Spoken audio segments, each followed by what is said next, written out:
One of the things I think will be interesting with this conversation is let's talk about the Shorty Awards from an inverse perspective of looking at our entries as case studies. Yeah, absolutely. So I am very grateful for the fact that you're able to go on the Shorty Awards website and really get to see a snapshot of some of the cases that you might have seen pop up, in the news that have been discussed in the traditional media that may have gone viral, but really presented in a concise but very straightforward manner. And as someone who teaches and interacts with students in strategic communications, social media, so all of the things and categories that the Shorty Awards covers, it is a lifeline for me to kind of provide current examples of brands or campaigns that have done really cool things into the classroom. So most of the case studies that I actually bring in, especially for my social media classes that I teach at the University of Louisville, all come from the Shorty Awards. And I've even cited them in the textbooks that I write as well, just because I think that they're really powerful, but also impact in a way that really kind of catches people's attention. Like, oh, I didn't even know that that case study happened. Like I was actually, in prepping for our talk, I was kind of like, I had all these bookmarks of all the Shorty case studies. And I'm like, oh, I need to talk about this one. I'm like, oh, I remember seeing that. I'm like, this really happened. This is so cool. So it's a great resource, to kind of capture a campaign in a concise way. Well, there's a multitude of things, right? It's a snapshot in time sometimes of what works best, right? Sometimes we can Mhm. look back on it too. I mean, approaching Shorty 16, we can start looking on that and going like, hey, what was your Vine strategy? But, Mhm. but there are some universals in what's working, what seems to resonate. You can start, if obviously it's a copycat league in advertising and in marketing, so you can start to see where people might be going, but there are always things that you know kind of shine through. Like last year it was that smile campaign, Mhm. which was inexpensive in relation to a lot of other movie marketing, but it worked because it was just a Worked. person with an awkward smile everywhere, Yeah. never breaking character. Never breaking character, and people were like, what is going on here? Like it was very subtle, but it was enough to grab your attention that made people talk about it. So it achieved what people were talking about, like, why is that person smiling? Like, and then people would share Yeah. it and kind of like, this is freaky. And then again, brand awareness, word of mouth. Do you ever feel like it's increasingly harder to surprise people? I think people know what to expect. And I do feel fortunate as being a professor to kind of get an insight into the current generation that everyone's trying to market to, with Yeah. students. And I ask them, like, what captures your attention? And they are very honest with me. They said, well, we want something that's immediate, that doesn't drag on like so long for like a minute. I'm like, okay, well, that gives us kind of a indicator of Yeah. like the time limit and kind of, yeah, that kind of puts on the pressure.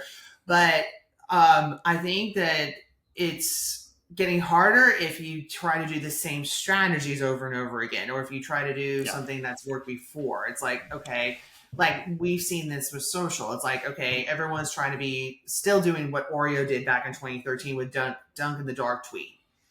And that's being people now are like, okay, well, that's very 2013. Like, okay, Hmm. what is the brand have that's moving?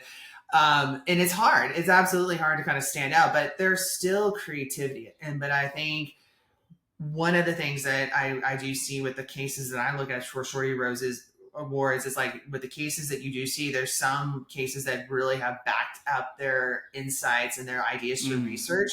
And you could tell like, okay, they talked to people or they did a survey. They really kind of got a sense of where people are going to kind of spark up some creativity and come up with these new partnerships. Like I remember one case that I looked at. I'm like, I have to put this in my book because I mean, who would have thought? It was like, I think it was French mustard's ice cream. I'm like, Mm. I would never have imagined mustard in an ice cream, but they did this campaign that went viral, and Yeah. I thought it was just epic. Or it could have been another mustard company. I have to double check. I've only had a couple cups of coffee today, but I know it was a mustard ice cream. Might have been Van Leeuwen. Vanilla, too, yes. because they always do ridiculous types of ice cream. Yeah. And it sells out. People are like, this is so like unique. We got to try it. And so for me, I mean, that's kind of the thing. Like, who would have thought mustard ice cream would be like a selling, you know, product? Well, I think that's one of those interesting things where 10 years ago, no. Nowadays, or in this current iteration of YouTube, where there's just try thing culture, Hmm. that plays well too, right? So Yeah. if you start to re-engineer things, like I think the biggest marketing mistake always is like something went well, let's do the exact same thing. Well, you Hmm. can't, because now people expect that, right? Right. If you're thinking of things that were like 10 years ago, right? Like, so when ice bucket challenge happens and people get really Hmm. excited, they're like, oh, well, what's our no, just don't. Please Yeah. don't. Yeah. But I mean, there are lessons to be learned from that in how you garner grassroots support, you build upon something, you build community with something. I think all of those things, but the execution cannot be similar, right? Because Right. people will expect that. But Yeah. yes, if you re-engineer people's habits and what they do, right, then you can Hmm. start to think, oh, okay, it's Hmm. like if you know that a lot of people are doom scrolling Zillow, even though Hmm. they can't afford a house. Well, there's ways to market to that, right? There are things that can be done. So it's just kind of thinking about um, universal moments that may not have been tapped into as much. Although Right. the other thing I wanted to ask is, so when I did a couple things, and this is unrelated to marketing, and trust me, I will Hmm. land the plane. Um, but they talked about how Gen Z and millennials, both, but especially Gen Z, are like the most confident they're not going to get scammed generation and the most likely to get scammed generation. And we generally think about younger people being more tech savvy, but it's Hmm. just that they're looking in one direction for all of the obvious scams they've always seen, and there are Hmm. always new ones. And I think Hmm. it's the same thing that can be said is true in marketing. If you're looking for the obvious, you're bored. And if you see something Yeah. that isn't obvious, it creates Yeah. excitement. Absolutely. It's about kind of grabbing attention. And that's been something that with my students, is kind of getting them to force themselves to think creatively. Because I mean, we do client work at the student agency that I oversee at Louisville, but also in our classes. And if they come up with like the same ideas over and over again, I'm like, okay, that's been done. What can we do to kind of push the edge of kind of doing something unexpected? Like things that just wouldn't necessarily be on your radar. And so it really kind of forces students to kind of think creatively. And I've asked them, like, what would grab your attention? And there's been a couple of cases where students have been like, yeah, I mean, people like with, as you said, with Zillow or kind of doom scrolling, like there's things that, I mean, with students, they're like, yeah, I mean, I look at, like one thing that they looked at was Open Table, basically, and looking for Mm. restaurants, and kind of saying, okay, which ones, are going to be busy, and like in terms of grassroots, in terms of events, they're like, well, this restaurant is like completely booked. What if we did some sort of activation like around these days? Because we have various events around Louisville, and obviously one big horse race that's happening in May. And they're like, well, what if we had Hmm. these various activations, knowing that there's so many people that are going to be booked at this one restaurant? We know that we can get foot traffic there. And I'm thinking, well, that's interesting because they wanted to kind of do this like flyers and, these activities to bring awareness of this one event. And they want to use social media, but they also want to do something in person. But I thought I would have never have looked at Open Table as a place where like you have no reservations, but people are going to be at that restaurant. And so for me, I'm like, that's Hmm. interesting. That I would not have kind of put that two together. Yeah. Well, I mean, obviously, one of the biggest strengths is that everything is data driven, right? I Hmm. mean, if you don't have insights, and you should not be at this point, you should not be flying blind in almost any effort, right? So, Yeah. any bit of technology, any bit of data, any data set that you can look at, right, that says this group's habits are wear this. This is the best time to reach them. This is the best place to reach them. All those things are important. I think, Mhm. we go through eras of marketing where it was very much a single dictation of, here is the one mass advertisement that Mhm. was sent to everyone to and look, Nike did a great job, and there are brands that still do a great job. That's just an increasingly harder lift. What I'm really fascinated about is what, Netflix and Mhm. other entities will be testing with streaming, which is that, Mhm. you know the monoculture is dying, Yeah. and it's almost monoculture is almost dead. Like, we have the Super Bowl, we have Taylor Swift, we have Love Is Blind. I think that's the about where we're at in monoculture. Yeah. Few other things, right? Live events, Mhm. but what I'm fascinated with is, okay, so we already all know that we all see the internet differently. Your Mhm. internet is different than my internet, right? Mhm. We see some of the same things, but generally speaking, it's different. Mhm. The ad experience is going to start becoming different, where Mhm. it's going to be tested. And it's going to be a lot more prevalent, where every ad you get during a live program is going to be targeted and tailored and different Mhm. based on your preferences too. Once we kind of like go full OTT, or we're, off of Mhm. cable. um, does that make it easier or harder as a marketer? I would say that, yeah, I mean, it's always hard to kind of whittle down to, like, if you want to target to a specific group of people or a specific person. I think the more data that you have is somewhat overwhelming at times, but Yeah. yeah, I mean, it's been fascinating to kind of see how tailored and personal it is. And like, there are some ads that I get that I'm like, okay, they clearly missed the mark because they did not really look at my details. But there were some that were like very specific in terms of what I liked and what I was doing in terms of my interactions. I'm like, whoa, this is helpful, but also really scary at the same time. Because the thing that I was looking at as I went on the deep end of cleaning TikTok, and I told my students, if you really want to be an adult Oh. or adulting, like, you get excited about smart Mm-hmm. appliances. So I was kind of looking through, I was like, oh, I want to kind of see. And I got a very targeted ad, like, for GE appliances for the new smart dishwasher, to the point where I was actually talking about it. I was looking and I'm like, whoa, okay, like, now I'm like pinnacle, like, it's full circle. So it's definitely, I think, harder in a sense that you are kind of whittling down, but at the same time we have so many tools and availability of data that we're able to kind of pinpoint. But data is not only being used for ads, like, to target, consumers to products, but it's also for talent management, like figuring out, like, who are going to be the candidates Yeah. who we want to be joining our team. Like, how do we, if we're looking for these candidates for filling these roles, what do we need to do? Or do we have the data that we know who's going to be the next star CMO that's going to get all the awards and PR advertising and other, can lines, et cetera? Like, do we have that capability?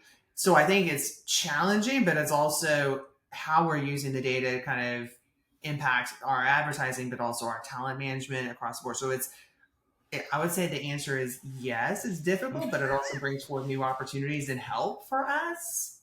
So Yeah, kind no, of, I no, that is the right kind of nuanced answer, right? It's also the truism in AI, which is bias in, bias out, right? Mhm. If you're using the data in the incorrect ways, or you're coming into it with bias, then like your results will be biased, and they will lead to incorrect results. It's Mhm. really interesting because, yes, the obvious thing, right? The obvious answer is, the more targeted you can get, the better examples you have. The Mhm. problem is, there's two layers to that. One is that targeting might not always be correct. Um, uh, and I'll get to that in a second. And then the other part is, you're just going to have to create a lot more content. There's just a lot. It's like a choose your own adventure book. And now you've got to Right. write 17 different versions of that book. Yeah. But when it comes to the algorithm, and what I do with the algorithm is, if one of my friends leaves their phone unattended, which does happen from time to time, I get into TikTok Mhm. and I mess with their algorithm. I will look up the weirdest things possible, and I will make sure that for the next 6 days, they're like, why am I getting this? I'm like, I guess you're really into lawn TikTok now. This is Wow. this is the thing for you. What Embrace a it. nice friend, Jeff. Well, this replaced my old prank, which is when I was traveling a lot, and obviously we ran into each other a lot at conferences. Yeah. I would get food in different cities, and they would be like, "Do you want to sign up for our rewards?" And I was like, "You know what? Restaurant in Oklahoma City, I would absolutely love to do that. Here's my friend Kevin's email." Oh my gosh. And That's so he's like, "Why do I have like a free lunch in Albuquerque, New Mexico?" I'm like, "Well, you never know. You might want you one." never know. Yeah. Amazing. You're that special. So that Yeah. nice, nice. The Yeah. more So you I'm learn. I'm more, yeah, right. Yeah. I wish we could do the graphic with it, like the more you know, and it's flying over the Yes, screen. exactly. Reading Rainbow. Yes. but Classic. but when are there questions? Obviously, there's questions that surprise you from students Mhm. always. But are there common questions in the last couple of years or themes that you're getting from younger marketing students?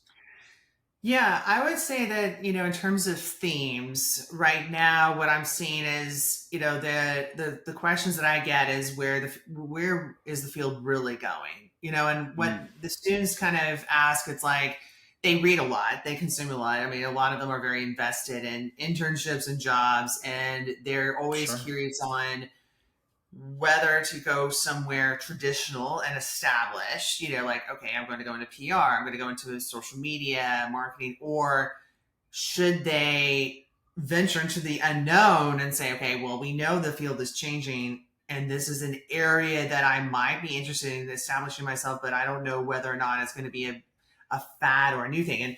And they bring that up. And I always feel it's fascinating to talk to students because they've kind of seen the age of like, where of course social media has kind of evolved. They grew up with it, but then they saw the cryptocurrency and NFTs, and now they're seeing AI. It's like, which place do I need to go and kind of establish myself? And so it's been fascinating to me to kind of see those questions.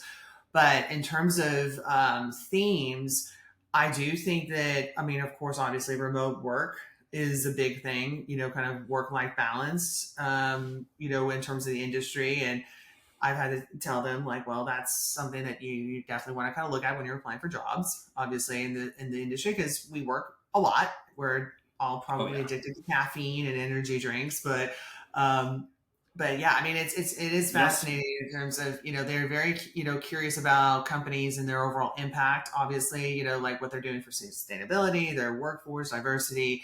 So I would say the Yeah. group that I have right now has a lot of questions, but they have a lot of great ideas, but I think they're still kind of figuring out like the nuances of like what is professional versus personal. How do I approach someone in the profession?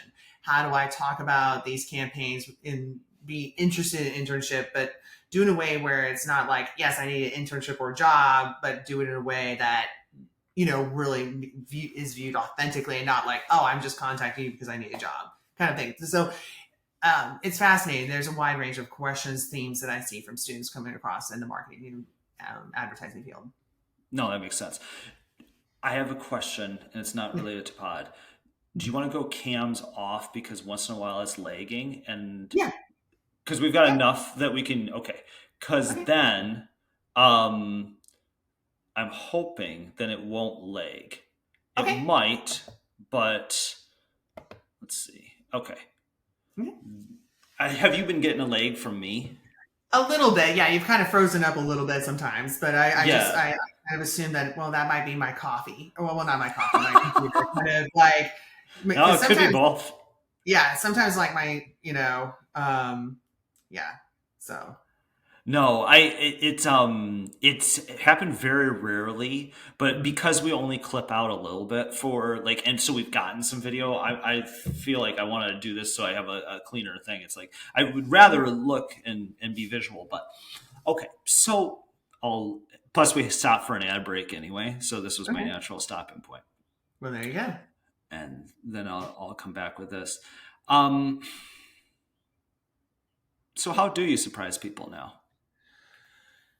In terms of whether you're looking at brands and campaigns, how to surprise people. I think how do you surprise an audience? And again, it's interesting to say an audience broadly, right? Because this is Hmm. across demographics, across a lot of different spectrums. But generally speaking, um, what do you look for? In the open table example was interesting too. But where do you think are the moments and opportunities to surprise an audience still? Yeah, no, absolutely. I think there's definitely opportunities to surprise audiences. And the examples that I've always kind of shared are those that create some sort of value in a sense where like I'm entertained or I'm, kind of basically sparking some sort of emotional like, oh, this is, really cool. It kind of like stops me in my tracks. And the way you can kind of surprise people is kind of really, I think, kind of pushing the envelope and doing things that traditionally, like if we had conversations, internally, like within our team or in a classroom, whatever, if you brought this up, you'd be like, you're out of your mind. That's crazy. So Yeah. I feel that the crazy is the new normal. I mean, like, but what is crazy really? And so the examples that I bring forth, like the ones that I use a lot in my classes for being like, okay, this is so out there, but it works because people are talking about it, but it is memorable, but it is still rooted in strategy and insight, is what Maximum Effort and Ryan Reynolds are doing. I Yes. do feel like their Match.com ad, kind of talking Hmm. about 2020. I literally was like, I have to have this. It's in the first chapter of my social media book. I mean, I just was like, what is going on? I mean, I don't know what goes on in Ryan's brain, but I can only imagine that we're just getting the tipping point of it. But I think he is one that like has kind of figured out kind of the culture algorithm of what Yes. makes people tick. And I mean, again, like one thing that I tell with my students, like campaigns and tools and everything will change, but human behavior doesn't. We still are looking for something that makes us feel something, that motivates us, that provides value of some sort, that we feel like we got to share it, we got to be part of the experience. And I feel that, yeah, what Maximum Effort has done with their campaigns, with whether it's through Match.com or Aviation Gin or just in general, speaking what Ryan does, they've definitely been able to surprise us a lot. And I think that there's some brands that are kind of doing that, kind of in their own unique way on specific platforms. I've really enjoyed seeing what Liquid Death has done as a brand. They've really Hmm. kind of taken that holistically. And then my new favorite right now is Sweet Green. Okay. Yeah, they've really kind of captured that culture element, but they interject themselves and surprise us in a way that you're like, that makes sense, but it's interesting. Like they did that. It's something new that I haven't seen from them. And so I think there's a lot of ways for brands who may have not ventured into being capturing people's attention or creativity that are doing that now. But it's about like what's expected, what's not. Like obviously with McDonald's, like I mean, they're adult Happy Meal. People are like, okay, nostalgia. This is awesome, great. That Hmm. was very successful.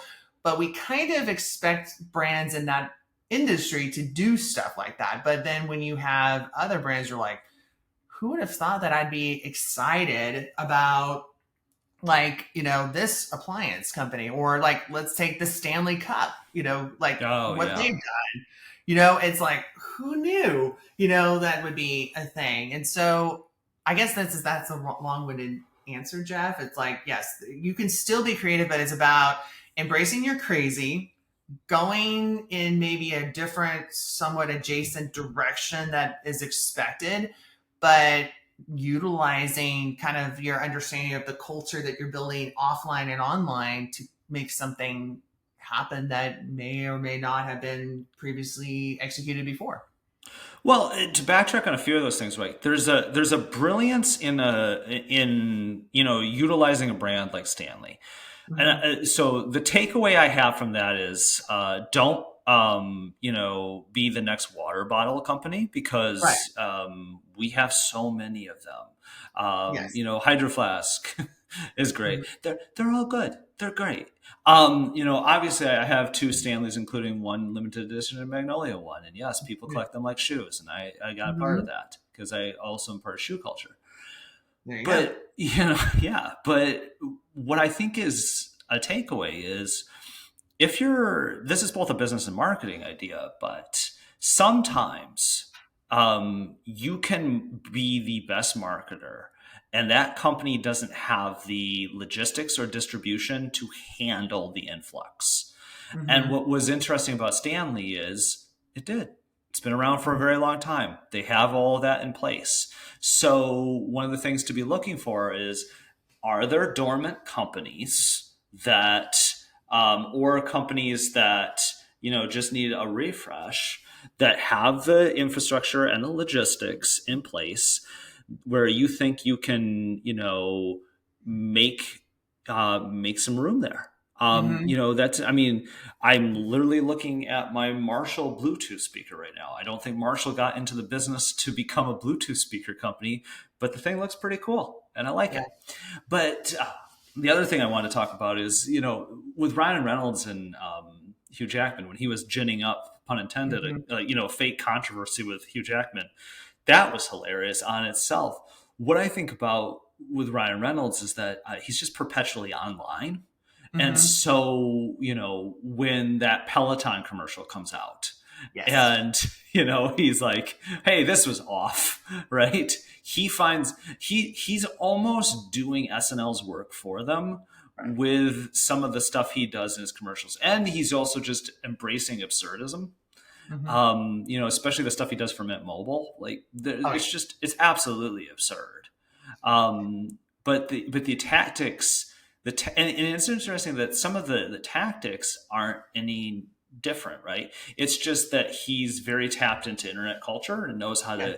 how to use them. But like the pricing structure, right? If you're Mm-hmm. getting into the five P's, or how many P's now are there in marketing? Oh my But gosh, there's a lot. Yeah. there were five when I was in school. That's all I know. Yeah. Like price is important, right? And so he's Mm-hmm. not doing anything different by just trying to, be the lowest priced carrier there. But what he is doing is in the absurd ways that he's talking about it. And so I think that's what he does. I'm always fascinated to see what he does next. Yeah, I mean, it's been absolutely fascinating. Like, I mean, when you mentioned the Peloton commercial, like the first one, I thought this is brilliant. Oh my gosh, this is amazing. And then when the Sex and the City, kind of sequel Yes. show came up, and then this Mr. Big dies on a Peloton. It's like, oh my god, what do you do? And then they came up with that next commercial. It's like the speed too. I mean, and I feel too Oh that that's yeah. part of, along with the targeting we talked about earlier, Mm, the data, it's like timing is so like important because like you have these moments, right? Like these moments people are talking about to get like everyone's kind of talking about Love is Blind, as you said, or Taylor Swift or some of these others. And there's only a moment that you really have to be agile and adaptive to respond in a so true. creative and strategic way. And I mean, I mean, that was the thing that was fascinating. Like, it was a day that he got, like, they got the actress who was in the Peloton commercial to do an aviation gin. I mean, the Hmm. speed was just phenomenal. But, like, yeah, as you said, like, Ryan and his team are tapped into internet culture. Like, they're part of it. And I think that's kind of part of one of the challenges that you have to be here is that you have to fully embrace that pop culture, you know, um, insight. And so one resource that I tell, like I have a lot of students who are interested in pop culture, but they're like, how do we keep up with it? What are some resources? One of my favorite podcasts is called Making the Brand. It's actually by Yeah. another professor, Brianne Fleming, and she does a really good job talking about pop culture and marketing. And so I think that is, she's, actually talked about Ryan and Aviation Gin, and a few other brands. But I think it is a way for us to interject into the culture. But yeah, I mean, there's a lot of brands that definitely could become relevant that have that solidified structure that kind of have that ability to be momentous. And one other current example related to pop culture tying into Taylor Swift was Levi's. Yep. With the designer that did the viral jacket, kind of basically revolutionizing, like fashion at NFL games. Like Levi's like took advantage of that. Mm-hmm. In terms of bringing, her name is Kristen, for the 49ers. She's a wife of one of the football players. Use And check, yeah. yeah, yeah, exactly. And just kind of really fully embrace her. And I'm like, well, that was a very smart move of tapping in. Like you have this historic clothing brand, like revitalizing it could be kind of one of the part of the powerhouse brands to kind of see this momentum through with, this increase in fan base for the NFL and everything. It's like, so you have these, it's about kind of tapping into your community and culture and providing relevant experiences that still kind of tie into your overall like brand history, but also consumer base, but also your foundation. Well, it's another example. If you pair Levi's with Stanley, it's another example and a trend that I think is starting where it's creators, people of influence, people Mm-hmm. with following, who are it's an inverse relationship where the brand isn't telling people what's cool, people are telling what the brand what's Right. cool, and then it's Mm-hmm. incumbent on the brand to decide, do we lean into this, or and in Levi's case it wasn't specifically them, they were just the ones that decided to strike upon it. Stanley was very more literal. It was like, we like Stanley Yeah. now, like, sell more of these. Yeah, I'm I'm really interested to see where we go next, but I think one of the spaces when we were talking here that I don't want to be in is the middle. And let me explain what Mm-hmm. this middle is. I either want to have deeply researched things. So I'll use Dove as an example because we've had them on the podcast. Mm-hmm. Dove has people in the room with a lot of representation and a lot of research that goes into something that says, this is something that we should Mm-hmm. be talking about, because it's important to our audience, right? And so they because it's a deeper issue and it's something that is important, right? So like their case on black hair is professional.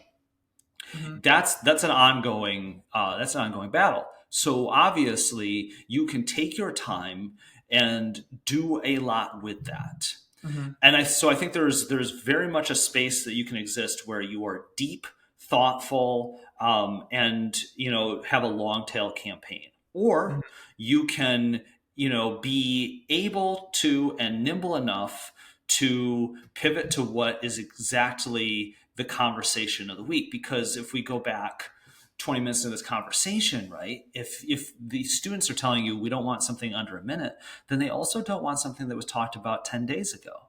Right. And so I think the middle is the space in which you're trying to split the difference on those two things. Mm-hmm. And so to me, I feel like you're either creating a TikTok or you're writing a novel, and there's nothing in Right. between. You're exactly right, Jeff. And I feel like the brands that do stand out or the campaigns are basically, I mean, there's going to be cases where I know with students, like they want kind of that fast, easy consumable content. They're like, yeah, I'm entertained. My attention is grabbing. But then there's some that they're like, I really want to kind of do that deep dive and I want to kind of get that insight because I'm getting value from it. So yeah, you don't necessarily want to be in the middle of it. But when you were talking about kind of, that moment of really kind of like, yeah, kind of making an impression, kind of like being, there where you're either doing TikToks or you're having a campaign that kind of really makes a connection. One other brand, or people, like you mentioned too with Dove, like bringing people into the, fold, saying this is something that's, um, relevant that we need to kind of pursue. We have a agency here in Louisville, Kentucky called Nimbus, and Stacey Wade is the president and CEO of it. And he's really been kind of a big driver for, kind of bringing that cultural relevancy and insight to KFC, which is a Mm-hmm. Louisville. Of course, we're known for bourbon, fried chicken, many other wonderful things. But KFC, he was part of the campaign that brought Jack Harlow with his meal. And so you saw like McDonald's Yeah. do that, but he was able to add in that cultural element, like kind of saying, this is why this meal is so important to Jack. It brought a story, the storytelling. And so that it was like multifaceted in terms of how they executed it both, as an activation, but then also, online. And I thought you were talking about people in the room, like he had that conversation, like he was having those conversations with KFC, and it's like, okay, this is where we should go. Like you want to kind of stand out from these other, like in a crowded marketplace where everyone's doing celebrity meals, here's how you do it, but Yeah. really tapping into an area that really speaks to the culture. And so the timing of it was key. And so I think you're right, like having the relevancy of the people in the room, different perspectives, different ideas, that can spark up new ideas that may have not even been thought of, or points that really are like, yeah, we can take advantage of this opportunity and this gap that we're seeing in the marketplace to really create something special. Right. It's either utilizing what's there now, or developing what that better story is that you can tell. Mm-hmm. Yeah. That Absolutely. um we will never have enough time for me to talk about fast food right now and where that's going, and it's for another podcast, the idea of dynamic pricing, Right. Oh because my gosh. Yes. that's such a tough I, I get it. Um, Intellectually, I understand the thought process behind it, right? Mm-hmm. But what I think through me, this is my PR brain working, which is, you can mark things up all day long, Mm-hmm. and if you say, oh, but at this time from 2 to 4, it's cheaper, and people will be like, yeah, yeah, sure, sure. But if you if you do the reverse of that, boy, do people not like that. Right. No, yeah. I mean, I think just yeah. Oh, that was like a whole nother conversation with my students. Oh, they had words to basically say Mm-hmm. about it because they, some of them were like, well, there's certain times of the day that's the only time that I have a break between Yeah. internships, work, and class and everything. Like, and I have to pay more for this, and so.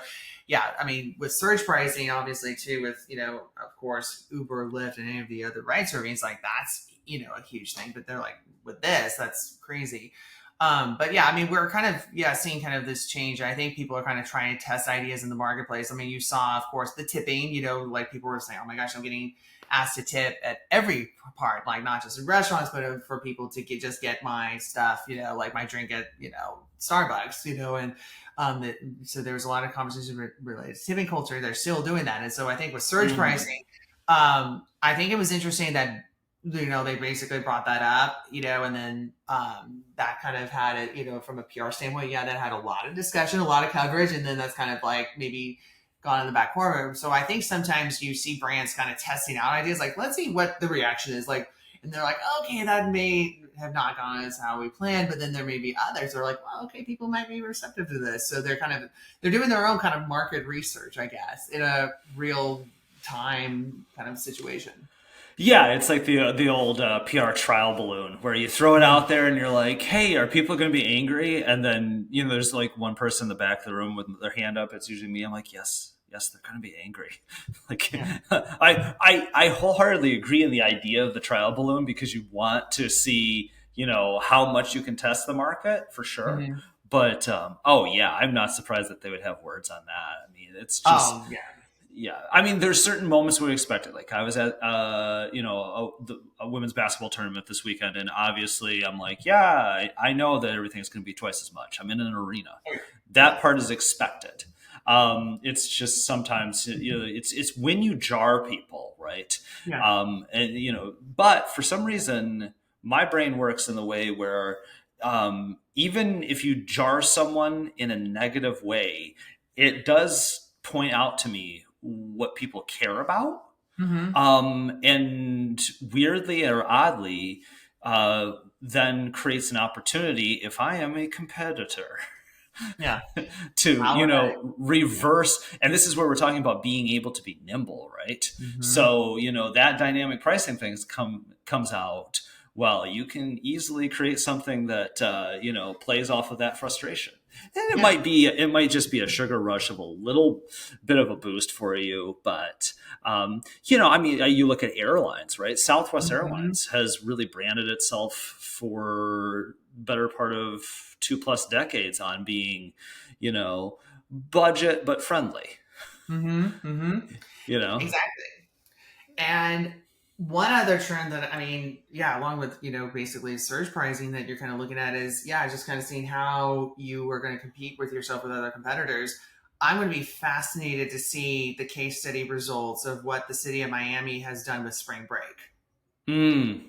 and how they've had like $100 per day parking. Kind of like they had that well produced video that basically was like, yeah, don't come here, And I'm thinking that could either work well for them, or if they get to the point where it works so well for them that no one comes, how is that going to impact the businesses that, they've lost a lot of their spring break visits to? And what are some other cities around the area or other parts of the country doing and saying, well, if you can't come here to Miami, come to us. And exactly the point, with the competitors. So that's one case that I'm going to be interested to see how well that did, or if it just people are like, hey, I'll pay the money. I'm going to be doing this no matter what. It'll be interesting. Yeah, well, yes, I want to see, because sometimes you're doing that with a wink, right? You're like, yeah, don't come here, but we really do want you to come here. That felt a little different. That was like they're like, we're overrun with people, please don't. Mm-hmm. So we're gonna, yeah, I mean, not necessarily your best tourism campaign when you're like, hey, don't come here. But Florida's a different place altogether, because you have, I think, in the last couple of weeks, I mean, depending on when this airs, um, you had an initiative about because of some of their anti DEI. You have letters going out to athletes to not go play in Florida, right? Mm-hmm. So I mean, there are different factors when I would not want to be on the side of Florida tourism right now. That would be a challenge, but yes, it's interesting how certain large cities with traffic problems, or fast food restaurants with traffic problems in a different sense, right, are going to try and find ways to incentivize or alleviate Mm-hmm. or work through those things. That's going to be interesting. Again, it kind of all comes with the dynamic pricing thing is a good way to kind of come back to all of the personalization that we talked about at the beginning, Mm-hmm. which is that if you have the ability to customize things, right, then isn't the third layer of that it's, well, you've been here 7 times this month, so your price is different than the person who's been here 1 time this month, and now Mm-hmm. we're getting individualized dynamic pricing. Yeah. Watch Oh, I watch would. people get really mad. Oh yeah. Oh man. I think if Starbucks would be like, okay, you've been here too much. This is your price. We're gonna have like the Karen, kind of pricing. I drink a lot of coffee. Well, they're like my Same, coffee. same. Yeah, it's like, well, I think, honestly, I think our profession needs to be like I mean, if anyone Hmm. from any coffee company, I think that they need to sponsor PR professionals and professors and all that, because we drink a lot of coffee. But yeah, my search pricing would be out the window if that was kind of a gauge of like, oh, you've been here every day. Here's your price. Like Karen, the drive-through lane Yeah, can't move. can't. That would be me. Yep. But that That would. was that was another one of my okay. And think with things changing so often, that was another interesting frustration I saw. So I sit at the absolute borderline of geriatric millennial and Gen X, Oh, yep. and Same. yeah, yeah. So what I there will be moments where I will be like, no, I totally understand this. And then I will have my moments where I'm like, I'm out of touch. But Mhm. one of the moments that I was perfectly in tune with is once you could start ordering ahead, I was like, oh, this is great. Oh, You mean I can be on the elliptical and I can order food? This is amazing. Um, yes. Dangerous. Very, very. but amazing. So I would show up and there'd be this huge line of people. And I remember when this first started, and even to this day, anybody who's sitting in a conventional line and you just walk in, grab your stuff, they're like, well, what is this sorcery? I was like, it's there, it's available. I mean, the best invention was ordering ahead at Starbucks at the airport. That Oh. Genius. I mean, I can't Yes. tell you, oh, how many times. And then, I mean, the big crisis for me was when they would be like, no, that you can't order ahead. It's like, curses. This is Oh, not, I know. but that was the best invention. I'm like, this is giving me life because there was a question like, do I have enough time to get from my plane that I just landed to my next one?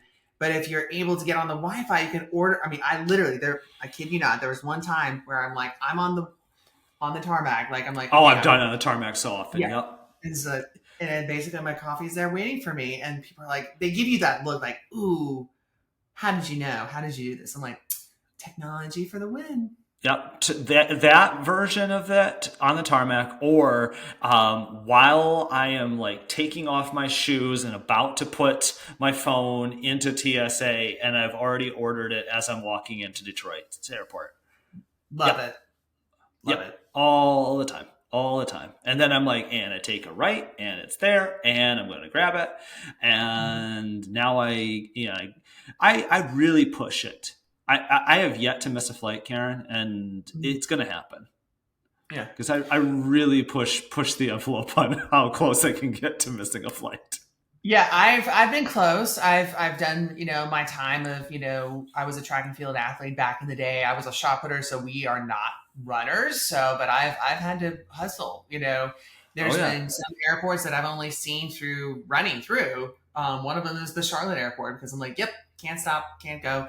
So yeah, I've been there many times. Yes. I love the scene of that too, and again for most people, this is just where we lose them on airport talk. In full disclosure, like we've gone to too many conferences in our life, but Charlotte's the funny one of the funniest airports for you to be running through because they have all of those like rocking chairs, and they're Yes. always like, "Hey, just chill for a moment," and you're like, "Oh, I can't chill. There Can't. will be Yeah. no chill today." And I'm convinced that like people know like when you have a tight connection, and so it's almost like you feel like you're like Mario, kind of like like all on Uh huh. with like kind of running through people, and like they just stop in the middle, and you're like whoa, and you kind of have to do this like Heisman move, like whoa, okay, I need to go over here, and I mean I literally feel like I can hear the Mario, like the original Mario music, and I feel like that's what I'm doing. That's how I feel like going through like all these obstacles. Like I've had to jump over luggage, I've had to kind of squeeze over, and kind of make sure that I'm like not tripping over the rocking chairs. I mean, it's like a full on like ninja warrior experience, airport style. Right. Power up when you get your Starbucks. It's Oh beautiful. yeah, power up. Yeah, forget the mushroom. Give me the coffee. And it was like, okay, I'm superpower. But Boop. yeah, Yeah. if you have Yeah. espresso, then you have the invincible, like star, and then you can just go through. Everyone's like, okay, move over. I think one of the to put a cap on that is when people ask like, "Hey, is it glamorous going to a lot of marketing conferences?" I'm like, "No, I think more people have seen me wearing a neck pillow, basically trying to hurdle people in an airport than you know as a normal person." Yeah. Or the moments where you're like, "Hey, how was Vegas for 5 days?" I'm like, "I never went outside, Yeah. not No, once." 100%. Yeah, there were definitely days where people were like, "Oh, you get to go to this great place." I'm like, "Yeah, I was in a conference all Yes, day." yes. And How was and the conference room? yeah, how was the conference room? How was the coffee? It was like, well, the coffee was good. Yeah. Or, oh, they Yeah, had these, snack items. Cool. Yeah. yeah, That's going to be, I have a conference later this month in Orlando, and it's going to be a conference. It's like, I mean, it's yeah. going to be on one of the resorts of Disney World. It's like, have you gone to Disney World? No, I've seen it, probably from the pictures, but yeah. Yeah, yeah. Well, Karen, as somebody who wrote a piece for Inc. about Orlando, and they were like, "Do you want to go to Universal and Disney?" And I was like, "Well, yeah." I'm like, "But I'm by myself," and they're like, "No, that's fine." I'm like, "No, I'm an adult by myself. This is weird. Why would you?" Why? So I just and then to make matters worse, Karen, they gave me the fast pass, but not like the fast pass, like the fast pass at Uh, Universal. So there'd be these families like waiting in line. They're like, "Oh, we want to go on the Minions ride." And here would be me, like just like with my face over, like my hand over my face, just going like, "I'm just going to ride this Minions ride." I'm So I'm going right. so Yeah. sorry. I'm riding I'm so sorry. over I'm here. so sorry. And then eventually, I just started waiting in line with everybody else. And then I'd get up there. They're like, you have the fast pass. I'm like, I'm just done offending people today. I'm from the Midwest, so you know. Karen, when we close these out, I do something called keep it short. It's Hmm. 3 questions. The questions are short. Your answers can be however long you would like them to be. Are Okay. you ready? I am ready. I will try to be short and concise. That completely up to you. First question. The most challenging question a student has asked this term. Uh, okay. So it's challenging in the point where it's kind of question my self worth. It's like, um, you know, I had one student that asked me what was like in, kind of back in the good old days of like the 2000s. And I'm like, good old days. And then they're like, yeah, you guys were like, Britney was at her high, and NSYNC and Backstreet Boys, they're kind of oldies now. And I'm like, oldies. So challenging question that has made me realize very quickly. You mentioned that you were kind of in that Gen X Yeah. millennial, the Xennial group. And I'm like, oh, I was questioning myself and challenging. I'm like, the challenging part for me was realizing that all of the grief that I gave my parents, like, oh yeah, you guys were so old in generation. I'm like, I am now there with my students and I'm fine. But It's true. My retort would be like, yeah, you didn't get to live through Total Request Live, and I'm bummed for you.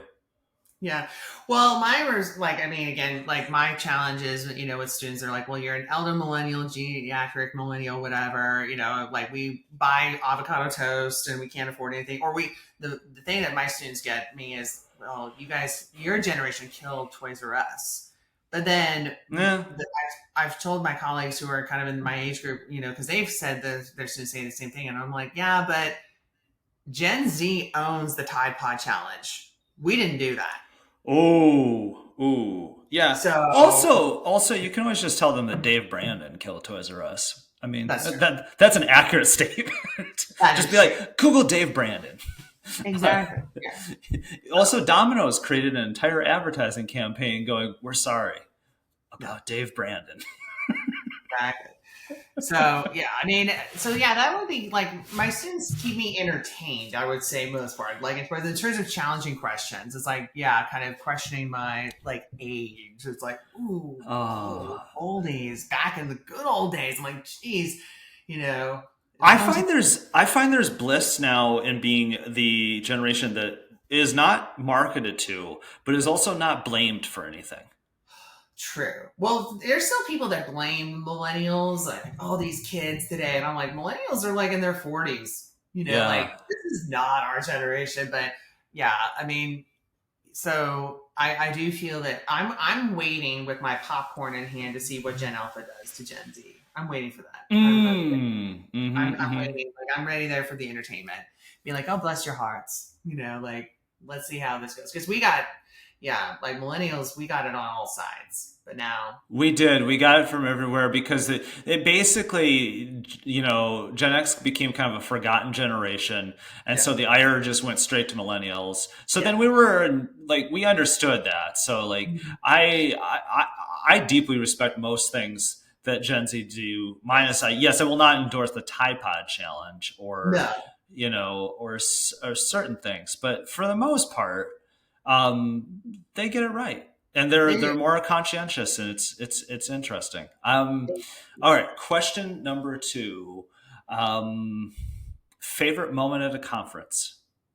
Favorite moment at a conference. I would say, like, I mean, we've been both to the same, similar conferences and Yeah, stuff. I would say that I love like the camaraderie, of kind of meeting up with friends and getting to catch up and kind of see what everyone's doing and see what we can do to kind of support each other. Like just the relationships and friendships that have been made.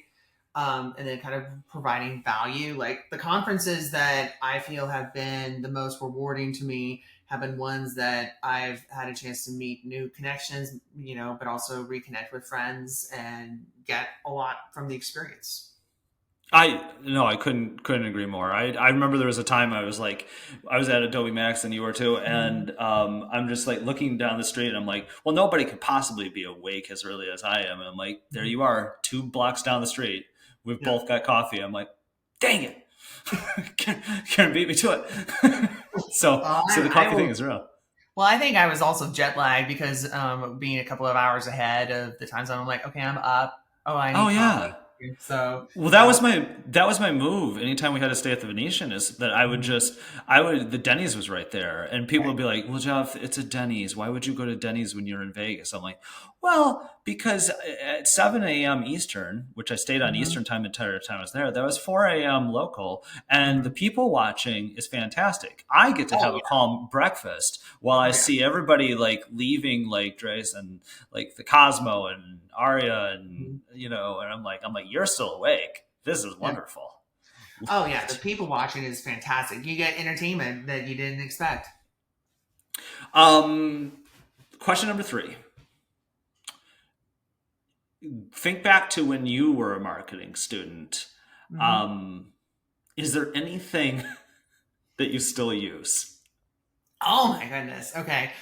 Oh gosh, when I was a marketing student, that I still use in terms of a tool or Well, approach or because the genesis of the question is that things change so often. And what I like about your style is that you use a lot of very current examples. Because to give you a right. little give you a little background and context. So in '03, I'm in college, Hmm. and I have to do this term paper, and they want to be like, how is Krispy Kreme going to become the next Starbucks?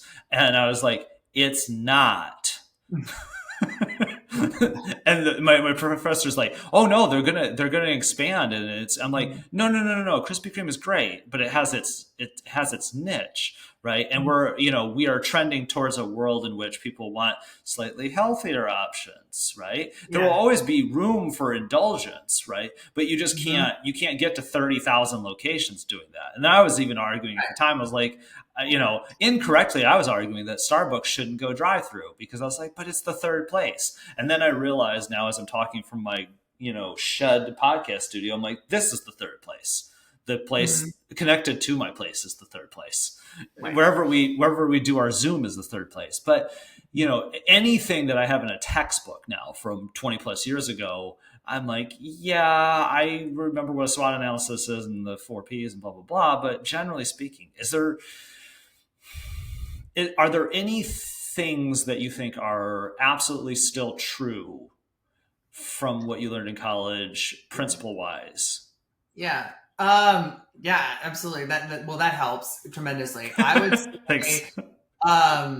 the experience that I got, I went straight through school, so I think the longest period of time I had between all of my degrees was 3 weeks. So I kind of went straight through. Wow, So love it. I'm gonna bring back to actually the framework that I got when I was in my very first class at the University of Southern California for my master's in strategic PR, and it was a framework for how to come up with a strategic PR campaign. And when I was at the University of Florida, I got kind of a framework, basics, like in PR, like, okay, research, action, communication, execution, blah, blah. But this framework that I got from SC was so, like, I would say integrated, but also really harnessed the strategy and creativity, and it is still, I've made tweaks to it. I've added and changed a few things as I've gone, but it's still like the same kind of framework that I use. And it really was something that I remember opening up like, oh, this makes sense. But I'm like, ooh, this is cool. This is more detailed than I expected. But yeah, I mean, it kind of gives the framework of like how tools and ideas and campaigns may change, but like the fundamental understanding of like what will motivate people to do this to this. How do we get this message across to these audiences? How do we get to determine which audience we go here? So yeah, I mean that. Oh my gosh. Okay, so that I graduated. Whew, okay, almost 20 years ago, but that's okay. But yeah, it's still, the Same. framework that I use. Yeah. So, No, I think that's good. I mean, like that was kind of what I expected because I mean, I think tactics definitely always change. Principles can kind of remain the same. If we kind of do a callback and whether it's Ryan Reynolds or anything else we talked about in this entire podcast, mhm, some principles of what basic human psychology, consumer mhm, psychology, what works for people, how to reach people. Those things can stay the same. mhm. Yes, you tweak it, but I think no, I think it's fascinating, and I think it's really awesome that you get to see every day how young people are navigating this space, bringing new ideas to this space, Mhm. and just testing things. It's awesome.